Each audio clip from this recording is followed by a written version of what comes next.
नमस्कार प्रिय दर्शकों, एक बार फिर आपका स्वागत है हमारे YouTube चैनल प्राचीन ज्ञान गंगा में। प्रिय दर्शकों, आज फिर नया वीडियो नई जानकारी लेके हम हाजिर हुए हैं।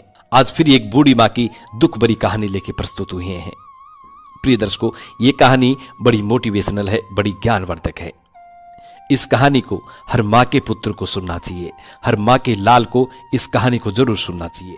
ये कहानी आपको आपके जीवन में ढेर सारी प्रेरणाएं देगी। प्रिय दर्शकों, शास्त्रों में ऐसा कहा जाता है कि मां के चरणों में जन्नत होती है। हमारे माता पिता यदि भगवान नहीं है तो भगवान से कम भी नहीं होते हैं। प्रिय दर्शकों, सबसे पहले भगवान हमारे माता पिता ही होते हैं जो हमें जन्म देते हैं। आज जो हम कहानी प्रस्तुत करने जा रहे हैं, ये कहानी एक बूढ़ी और दुखियारी मां की कहानी है। इस कहानी को पूरा सुनिएगा। कहानी शुरू करने से पहले जो लोग हमसे नए जुड़े हैं वो हमारे चैनल को सब्सक्राइब करें, अच्छे अच्छे कमेंट किया करें, बेल आइकन ऑन करना ना भूलें ताकि हर आने वाली वीडियो का नोटिफिकेशन सबसे पहले आपको मिले और आप उसका फायदा उठा सकें। प्रिय दर्शकों, हमारे इस चैनल में हम रोज नई ज्ञानवर्धक कहानियां, नई नई चर्चा लेके आते रहते हैं, इसलिए आप हमारे चैनल से बने रहें। शुरू करते हैं प्रिय दर्शकों आज की प्यारी सी कहानी, ये प्यारा सा वीडियो। प्रिय दर्शकों, प्राचीन काल की बात है। एक बूढ़ी मां थी और उसके एक पुत्र था। बूढ़ी मां अपने पुत्र की शादी कर देती है। उस बूढ़ी मां के और कोई सहारा नहीं था। उस बूढ़ी मां का पुत्र ही था जो उनका पेट पालन करता था। प्रिय दर्शकों, बूढ़ी मां का पुत्र एक दिन अपनी मां से कहता है कि मां, मुझे यहां कोई रोजगार नहीं मिल रहा है और मां, यदि आपकी आज्ञा हो तो क्या मैं शहर जा सकता हूं और शहर से मैं अच्छे धन कमा के लाऊंगा जिससे हमारा जीवन बड़े हंसी खुशी व्यतीत हो जाएगा। वो बुजुर्ग मां अपने बेटे से कहती है कि ठीक है बेटा, यदि तुम्हें शहर में कोई अच्छा काम मिल रहा है तो तुम जाओ, लेकिन जल्दी लौट के आना। प्रिय दर्शकों, उस बूढ़ी मां की जो बहू थी, अपने पुत्र की जो पुत्र वधू थी, वो थोड़ी बेकार किस्म की थी। उस बूढ़ी मां का पुत्र शहर काम करने के लिए चले जाता है और पीछे घर पे जो रहते हैं बूढ़ी मां रहती है और उनकी पुत्र की बहू रहती है। पुत्र की जो बहू थी बूढ़ी मां को बड़ा दुखी रखती थी। बूढ़ी मां के पुत्र के जाने के बाद उसकी जो बहू थी वो बूढ़ी मां को कभी भोजन देती, कभी नहीं देती। उसको मारती पीटती, बड़ा दुखी रखती। कभी कभी तो उसको भोजन भी नहीं देती। यदि सुबह भोजन खिला दिया तो शाम को नहीं खिलाती थी और यदि शाम को खिला दिया तो सुबह नहीं खिलाती थी। अब वो बूढ़ी मां बहुत परेशान थी, लेकिन वो अब करे तो क्या करे, जाए तो कहां जाए। मृत्यु किसी के हाथ में नहीं होती है जो मृत्यु को प्राप्त हो जाए। जब तक ऊपर वाले के घर से बुलावा नहीं आता तब तक कोई इंसान नहीं जा सकता। अब वो बूढ़ी मां इसी दुख को लेकर बड़ी परेशान रहती और भोजन ना मिलने की वजह से सूख करके एकदम कांटा जैसी हो गई। अब कुछ दिनों बाद उसका पुत्र शहर से कमा के वापस आता है। तब वो अपनी मां से मिलता है, मां को देखता है, मां के चरणों में ढोक देता है। शाम का वक्त हो जाता है। बूढ़ी मां का पुत्र अपनी पत्नी से कहता है कि तुमने मां को भोजन खिलाया या नहीं। तो उसकी पत्नी बोलती है कि मां को बहुत पहले ही भोजन खिला दिया है। प्रिय दर्शकों, फिर वो लड़का अपनी मां के पास जाता है और मां से कहता है कि मां, क्या तुमने भोजन किया है या नहीं। उसकी बूढ़ी मां कहती है कि पुत्र, मैंने अभी तक भोजन नहीं किया है, मुझे अभी तक भोजन मिला ही नहीं है। फिर वो लड़का अपनी पत्नी के पास जाता है और अपनी पत्नी से कहता है कि तुमने अभी तक मां को भोजन क्यों नहीं दिया। लेकिन उसकी पत्नी कहती है कि तुम्हारी मां को 2 घंटे पहले भोजन करा चुकी हूं। अब वो बुजुर्ग हो चुकी है, उसकी याददाश्त बहुत कम है, इसलिए वो मना कर रही है। प्रिय दर्शकों, उस लड़के की जो पत्नी थी वो बूढ़ी मां को भोजन नहीं देती है। अब रात का वक्त हो जाता है। दोनों पति पत्नी अपने कमरे में चले जाते हैं और बूढ़ी मां अपने कमरे में बैठी रहती है। वो इंतजार करती है भोजन का कि कब भोजन आएगा और मैं कब खाऊंगी। लेकिन बूढ़ी मां को भोजन नहीं मिलता है।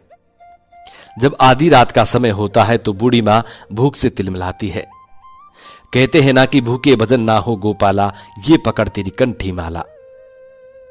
भूखे आदमी को नींद कहां आती है।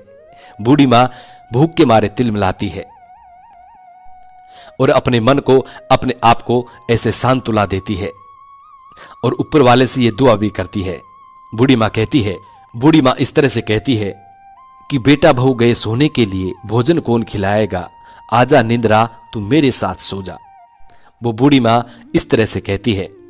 जब बूढ़ी मां के इस शब्द को उसका पुत्र सुनता है, तब वो अपनी पत्नी से कहता है कि मां कुछ कह रही है। लेकिन उसकी पत्नी कहती है कि कुछ नहीं जी, वो वैसे बड़बड़ा रही होगी, क्योंकि बुजुर्ग हो गई है ना, इसलिए वो बड़बड़ा रही है। लेकिन फिर उसका वो पुत्र कहता है कि नहीं, ऐसी बात नहीं है, मां कुछ कह रही है, जरा ध्यान से सुनिएगा। तब उस मां का पुत्र ध्यान से सुनता है। जब बूढ़ी मां कह रही होती है कि बेटा बहू गए सोने के लिए, भोजन कौन खिलाएगा, आजा निंद्रा तू मेरे साथ सो जा। जब वो मां इस शब्द को कहती कि बेटा बहू गए सोने, उस वक्त उस लड़के की पत्नी कुछ कहने लग जाती। और जब वो मां इस बात को कहती कि आजा मेरे साथ तू सो जा, तेरे बगैर चैन नहीं है, उस वक्त वो चुप हो जाती। जब वो मां इस शब्द को कहती कि बेटा बहू गए सोने, उस वक्त वो कुछ कहने लग जाती ताकि बूढ़ी मां की आवाज उसके पति के कानों में ना पड़े। और जब वो बूढ़ी मां इस शब्द को कहती कि तू आजा मेरे साथ और मेरे साथ सो जा, जब वो चुप हो जाती। अब उस बूढ़ी मां के पुत्र को यही सुनाई दे रहा था कि आजा मेरे साथ सो जा, बस इतना ही सुनाई दे रहा था। जब वो इस बात को कहती कि बेटा बहू गए सोने को, मुझे भोजन कहां, जब वो बोलने लग जाती, ये बात उसको सुनाई नहीं देती, ये बात वो अपने पति को सुनने नहीं देती। और जब वो इस बात को कहती कि तेरे बिना चैन कहां, आजा मेरे साथ सो जा, जब वो चुप हो जाती। जब वो बूढ़ी मां का लड़का अपनी पत्नी से कहता है कि मां क्या कह रही है, मुझे कुछ समझ में नहीं आ रहा है। जब उसकी पत्नी कहती है कि यदि तुम बुरा न मानो तो तुम्हें मां की एक बात बताना चाहती हूं। जब वो लड़का कहता है कि मां की ऐसी कौन सी बात है जो तुम मुझे बताना चाहती हो, ठीक है तुम बताओ। जब उस लड़के की पत्नी कहती है कि तुम्हारी मां दूसरी शादी करने के लिए कह रही है, तुम्हारी मां चाहती है कि उसकी दूसरी शादी की जाए। अपनी पत्नी की ऐसी बात सुनने के बाद वो लड़का बड़ा चौंक जाता है कि ऐसा क्या कह रही हो, मेरी मां ऐसा कभी नहीं कर सकती, मेरी मां बहुत बुजुर्ग हो चुकी है और इस उम्र में शादी, ये क्या कह रही हो। लेकिन उस लड़के की पत्नी कहती है कि मैं सत्य कह रही हूं, तुम्हारी मां अभी भी यही बड़बड़ा रही है। वो कह रही है कि आजा तू मेरे साथ सो जा, तेरे बिना मुझे चैन कहां, वो दूसरी शादी करना चाहती है।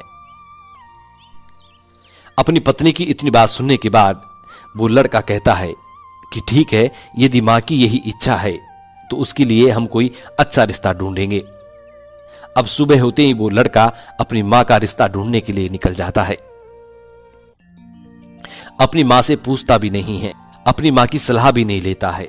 वो यही सोचता है कि शायद हो सकता है मेरी मां को जरूरत हो, इसलिए वो अपनी मां की शादी करने के लिए उसका वर ढूंढने के लिए निकल जाता है।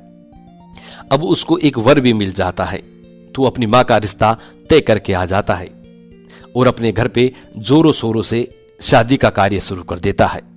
प्रिय दर्शकों, कुछ दिनों बाद में शादी का समय आ जाता है और जब बारात दरवाजे पे आती है, उस गांव में रहने वाली और महिला तरह तरह की बात बनाती है, उस लड़के के मुंह पे थूकती हैं और वो कहती हैं कि देखो कितनी बदचलन औरत का ये पुत्र है जो बुढ़ापे में शादी करने जा रही है, जिसके पांव शमशान में जा रहे हैं और वो बुढ़ापे में शादी करने जा रही है।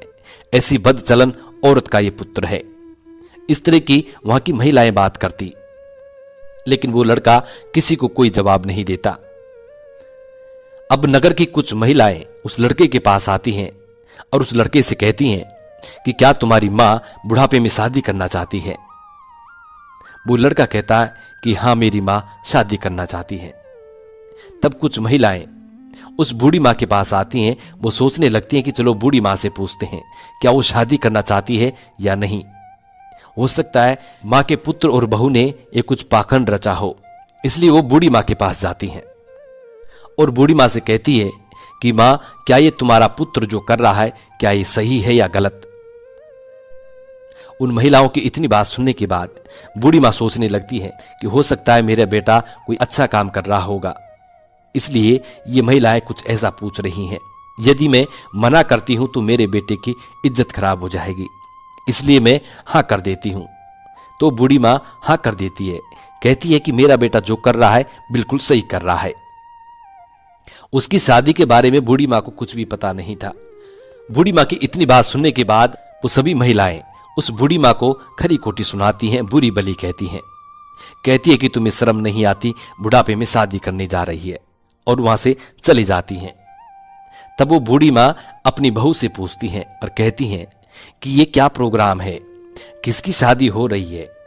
तब उस मां की बहू कहती है कि तुम्हारी शादी हो रही है, तुम्हें इस घर से निकालने जा रहे हैं, और यदि तुम ना करोगी तो तुम्हारा पुत्र आत्महत्या करके खत्म हो जाएगा। ये तुम्हारे पुत्र का फैसला है।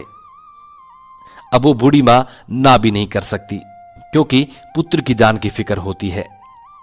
वो सोचने लगती है कि यदि मैं ना करती हूं तो मेरा पुत्र आत्महत्या कर लेगा, इसलिए वो चुप रहती है और मन ही मन में रोती है। जोर से रो भी नहीं सकती, मना भी नहीं कर सकती, क्योंकि पुत्र की जिंदगी का सवाल आ जाता है।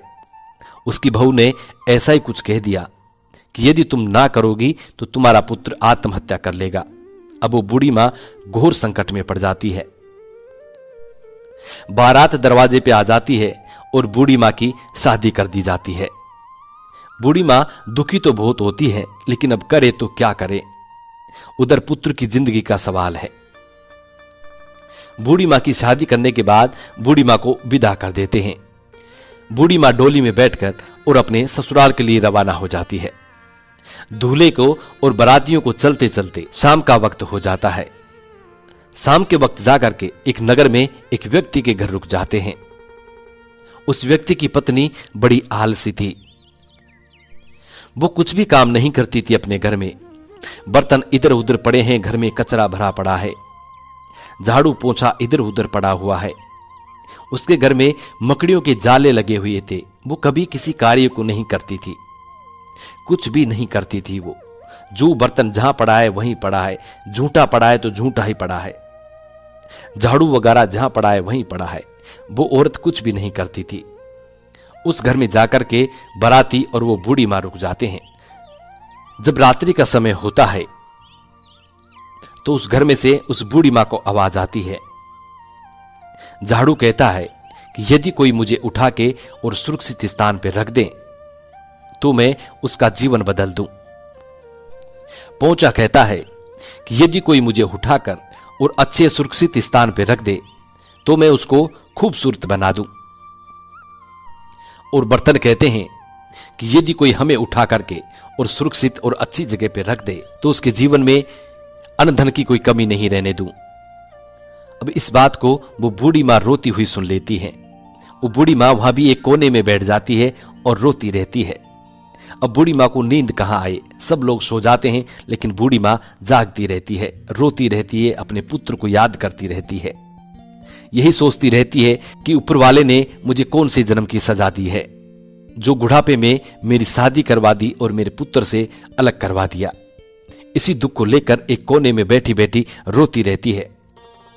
जब झाड़ू बर्तन पोंछा इस बात को बोलते हैं तो वो बूढ़ी मां सुन लेती है। अब वो बूढ़ी मां खड़ी होती है और झाड़ू को उठाती है, पोंछा को उठाती है और बर्तनों को उठाती है। उनको उठाकर एक सुरक्षित स्थान पर रख देती है। जब वो बूढ़ी मां झाड़ू पोंछा और बर्तन को उठा के रखती है तो झाड़ू पोंछा और बर्तन तीनों देव प्रकट होते हैं और बूढ़ी मां को 16 साल की नौजवान कन्या कुमारी बना देते हैं। अब वो बूढ़ी मां 16 साल की कन्या बन जाती है। जब सुबह होता है, जब दिन उगता है, सुबह होता है, तो दूल्हा और बाराती वहां से रवाना होते हैं। जब बूढ़ी मां को पालकी में बिठाया जाता है तो बूढ़ी मां को देखकर सभी दंग रह जाते हैं, लेकिन वो लोग कुछ नहीं कहते हैं। वो लोग यही सोचते हैं कि हो सकता है बुढ़िया कहीं चली गई होगी, लेकिन हमें तो नौजवान लड़की मिल रही है, इसलिए वो चुप रहते हैं और सीधे अपने घर को लेके चले जाते हैं। अब वो बूढ़ी मां 16 साल की लड़की बनकर अपने ससुराल चली जाती है। उधर उस बूढ़ी मां के पुत्र के घर उसके मोहल्ले की कुछ महिलाएं आती हैं और उसको कहती हैं कि तुम्हारी मां का तुमने विवाह किया है और आज 10 दिन हो चुके हैं, तुम्हें तुम्हारी मां को वापस लाना चाहिए।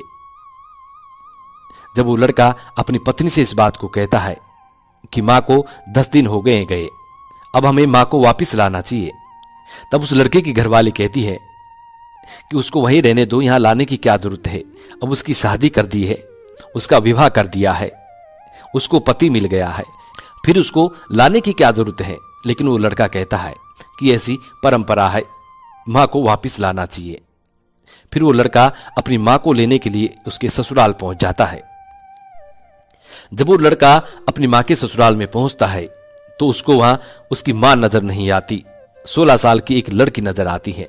वो लड़की अपने पुत्र के लिए चारपाई बिछाती है, बिस्तर लगाती है, अच्छा भोजन बनाती है, अच्छा भोजन खिलाती है, खूब सेवा करती है। तब वो लड़का उस 16 साल की लड़की से कहता है कि ये मेरी मां का ससुराल है और मैं अपनी मां को लेने के लिए आया हूं। तब वो 16 साल की लड़की कहती है कि पुत्र, मैं ही तुम्हारी मां हूं।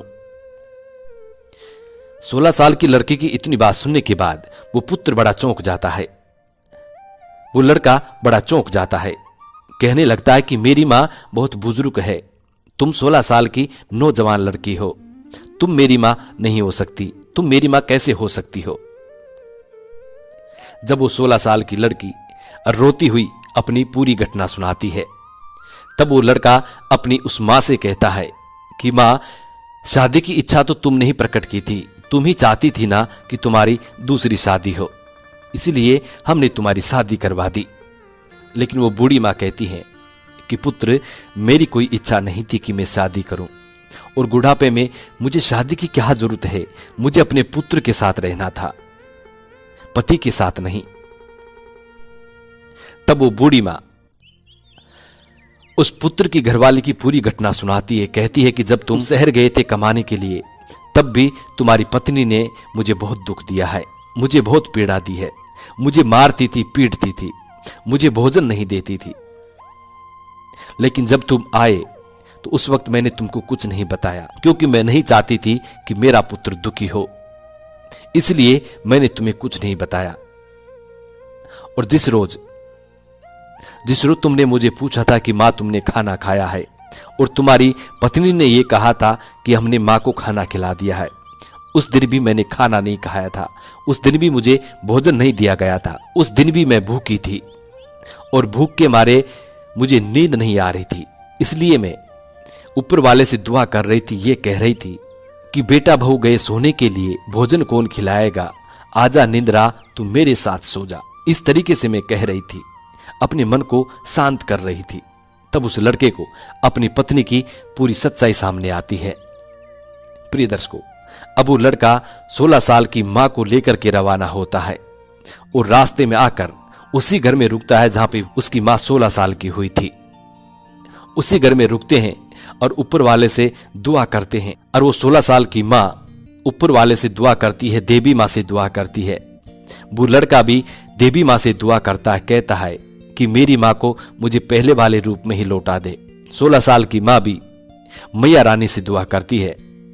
दोनों की अर्ज सुनने के बाद मैया रानी प्रकट होती है और बूढ़ी मां को पहले वाले रूप में बना दिया जाता है। अब वो लड़का अपनी बूढ़ी मां को लेकर अपने घर पे आता है। जैसे उस लड़के की पत्नी उस बूढ़ी मां को देखती है और वो जल भुन जाती है, कहने लगती है कि इसको क्यों लेके आए हो, फिर से लेके आ गए हो इस बुढ़िया को इस घर में, इसको इसके ससुराल में भेज दो, निकाल दो यहां से, इसने हमारी समाज में इज्जत खराब करा दी। तब वो लड़का अपनी घरवाली से कहता है कि इज्जत खराब करवाने वाली तुम हो, मेरी मां नहीं, ये सारा खेल तुम्हारा रचाया गया है। प्रिय दर्शकों, अब वो लड़का अपनी घरवाली को कि आज के बाद तुम मेरे साथ नहीं रहोगी, तुम्हारा और हमारा साथ यहां तक आई था। वो महिला अपने पति के और अपनी सासू मां के चरणों में पड़ जाती है और गिड़गिड़ाती है, कहती है कि मुझे क्षमा करें। लेकिन वो लड़का अपनी पत्नी को क्षमा नहीं करता है, लेकिन वो बूढ़ी मां फिर अपनी बहू को क्षमा कर देती है और कहती है कि तू मेरी बिटिया है, तुम दोनों मेरे सीने के टुकड़े हो, तुम दोनों मेरे जिगर के टुकड़े हो। अपनी बहू और अपने बेटे को गले लगा लेती है। उसकी बहू को भी यह एहसास हो जाता है कि मैंने जो किया वो गलत किया है। उसके बाद माता रानी की कृपा से उनका घर वासा होता है और उस लड़के की बहू, उस लड़के की पत्नी अपनी सासू मां की दिल से सेवा करने लगती है। दोनों पति पत्नी अपनी मां की दिल से सेवा करते हैं। प्रिय दर्शकों, ये कहानी यहां समाप्त होती है। हम उम्मीद करते हैं कि इस कहानी से आप ढेर सारी प्रेरणाएं लेंगे और अपने माता पिता को कभी दुख नहीं देंगे। जाने अनजाने में भी आप अपने माता पिता को कभी भी दुख नहीं देंगे। जितनी हो सके उतनी अपने माता पिता की सेवा करें। यदि गलती से भी कोई गलती बनाए तो अपने माता पिता से क्षमा जरूर मांगे, उस परवरदिगार से क्षमा मांगे। प्रिय दर्शकों, माता पिता हमारे सबसे पहले भगवान होते हैं और माता पिता के चरणों में ही जन्नत होती है। इसलिए अपने माता पिता की जितनी हो सके उतनी सेवा करो, ताकि तुम्हारा ये जन्म भी सुधरे और आगे मिलने वाला जन्म भी तुम्हारा सुधरे। हम उम्मीद करते हैं प्रिय दर्शकों, ये जानकारी आपको जरूर पसंद आई होगी और इस जानकारी से आप ढेर सारी प्रेरणाएं लेंगे। जी नमस्कार।